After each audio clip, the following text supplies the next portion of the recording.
আমরা গত ক্লাসে শিখেছিলাম কিভাবে কম্পাউন্ড সেন্টেন্স এবং কমপ্লেক্স সেন্টেন্সকে সিম্পল সেন্টেন্সে রূপান্তর করতে হয়। আজকে আমরা শিখব কিভাবে সিম্পল সেন্টেন্স এবং কমপ্লেক্স সেন্টেন্সকে কম্পাউন্ড সেন্টেন্সে রূপান্তর করতে হয়। Example 1, going there I met him. এটা কম্পাউন্ড করতে হবে। এখানে গোয়িং অর্থাৎ মেইন ভার্ব সাথে আইএনজি আছে। যদি মেইন ভার্ব প্লাস আইএনজি থাকে আমরা প্রথমে লিখব সাবজেক্ট। আমাদের এখানে যেহেতু সাবজেক্ট নেই আমরা অর্থ অনুসারে পরের সাবজেক্টকে আগে নিয়ে আসবো, অর্থাৎ আই। এরপর লিখবো ভার্ব।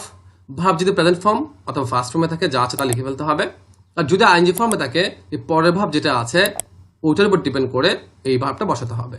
অর্থাৎ পরের ভার্ব ম্যাড যেহেতু ফার্স্ট ফর্ম আছে গো এর ফার্স্ট ফর্ম লিখবো ওয়েন্ট। এরপর আমরা হুবু লিখে দিব, জাস্ট কমার জায়গায় লিখবো অ্যান্ড, অ্যান্ড সো অথবা অ্যান্ড দেন, অর্থাৎ আমরা লিখবো দেয়ার অ্যান্ড আই ম্যাড হিম। তবে অ্যান্ড এর আগেও আই, অ্যান্ড এর পরও আই, সে কারণে আইটা বারবার না লিখলেও চলবে। Since Abrar was ill he could not go to school. যেহেতু সিন্স আছে আমরা প্রথমে লিখবো সাবজেক্ট, সাবজেক্ট আছে আবরার। এরপর লিখবো ভার্ব, ভার্বটা যেহেতু ফার্স্ট ফর্মে আছে যা আছে তা বসে যাবে। তবে আইএনজি ফর্মে যদি থাকে পরের ভার্ব থেকে বসাতে হবে। এরপরটা হুবু লিখে ফেলবো, জাস্ট কমার জায়গায় আমরা অ্যান্ড অথবা অ্যান্ড সো লিখবো, অর্থাৎ কমার জায়গায় দিব অ্যান্ড, ইল অ্যান্ড অথবা and so he could not go to school. In spite of his being rich, he cannot buy a car. In spite of থাকলে আমরা কি করব, প্রথমে লিখব সাবজেক্ট। এখানে হিজ আছে পজিটিভ, হিজ এর সাবজেক্ট হচ্ছে হি। এরপর লিখতে হবে ভার্ব। ভার্বটা যদি আইএনজি ফর্ম আছে আমরা পরের ভার্ব দেখে এটা বসাবো। যদি প্রেজেন্ট বা ফার্স্ট ফর্ম থাকে তাহলে হুবহু বসে যাবে। পরের ভার্ব যেহেতু ক্যান আছে এখানে আমরা বি এর প্রেজেন্ট ফর্ম অর্থাৎ এম ইজ আর লিখবো। আর যদি এখানে ফার্স্ট ফর্ম কুড থাকতো তখন বি এর ফার্স্ট ফর্ম আমরা ওয়াজ বা ওয়ার লিখতাম। এখন লিখবো am is are, he is. এরপরটা হুবহু লিখে দিব, জাস্ট কমার জায়গায় বাট লিখবো, অর্থাৎ লিখবো rich but he can not buy a car. Though cricket is a costly game, its popularity is increasing day by day. Though থাকলো আমরা প্রথম সাবজেক্ট লিখবো, সাবজেক্ট হচ্ছে ক্রিকেট। এরপর লিখতে হবে ভার্ব, ভার্বটা যেহেতু প্রেজেন্ট ফর্ম আছে যা আছে তা বসে যাবে। তবে আইএনজি ফর্ম থাকলে পরের ভার্বটা থেকে বসাতে হবে। এখন আমরা ইজ লিখে দিব। এরপরে হুবহু বসিয়ে দিব, জাস্ট কমার জায়গায় বাট দিব, অর্থাৎ এ কস্টলি গেম বাট পরে যা আছে তা।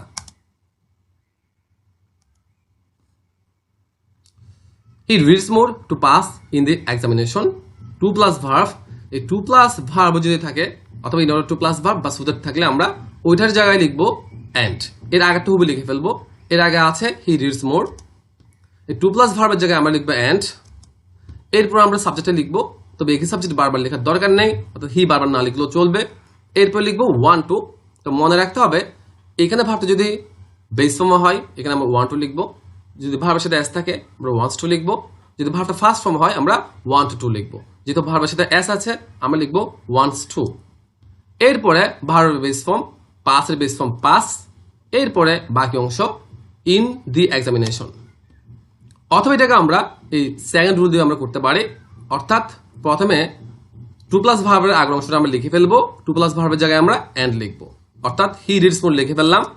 এই টু প্লাস ভার্বের জায়গায় আমরা লিখবো অ্যান্ড, এই টু প্লাস ভার্বের জায়গায় লিখলাম আমরা অ্যান্ড। এরপরে লিখবো সাবজেক্ট। যদি একই সাবজেক্ট বারবার আসে অ্যান্ড বা অরের ক্ষেত্রে বারবার লেখার দরকার নেই। প্লাস প্রথম ভার্বের ফর্মে দ্বিতীয় ভার্ব, অর্থাৎ প্রথম ভার্বের সাথে যেহেতু এস ছিল দ্বিতীয় ভার্বটা আমরা সেম ফর্ম অর্থাৎ এস দিয়ে বসাবো, অর্থাৎ পাসেস। এরপরে বাকি অংশ in the examination. We eat so that we may live. যেহেতু সো দ্যাট আছে এটা আমরা এই রুল দিয়ে করবো, অর্থাৎ প্রথমে আমরা সো দ্যাটের আগের অংশটা লিখে ফেলবো।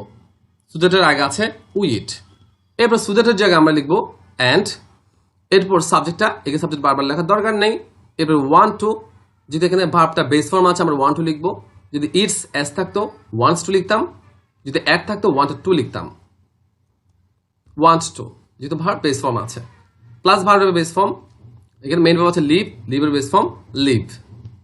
অথবা আমরা পরের রুল দিয়ে করতে পারি, উই ইট লিখে ফেললাম। সো দ্যাটের জায়গায় আমরা লিখবো অ্যান্ড লিখলাম। এরপর সাবজেক্ট লিখবো, সাবজেক্টটা উই। তো অ্যান্ডের আগে পরে বারবার এই সাবজেক্ট লেখার দরকার নেই। এরপরে প্রথম ভার্বের ফর্মে দ্বিতীয় ভার্ব, প্রথম ভার্বটা যদি বেস ফর্মে ছিল আমরা লিভটা লিখবো বেস ফর্ম অর্থাৎ live. He is too weak to walk, to থাকলে বা টু এর জায়গায় লিখবো ভেরি, টু এর জায়গায় লিখবো অ্যান্ড।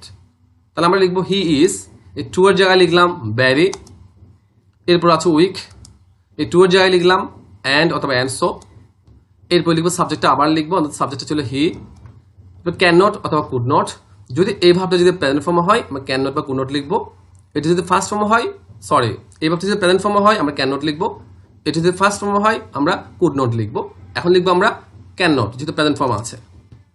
এরপরে ভার্বের base form walk. The boy is so short that he can not touch the roof. প্রথমে আমরা কি করবো, দ্য বয়েসটা লিখে ফেলবো।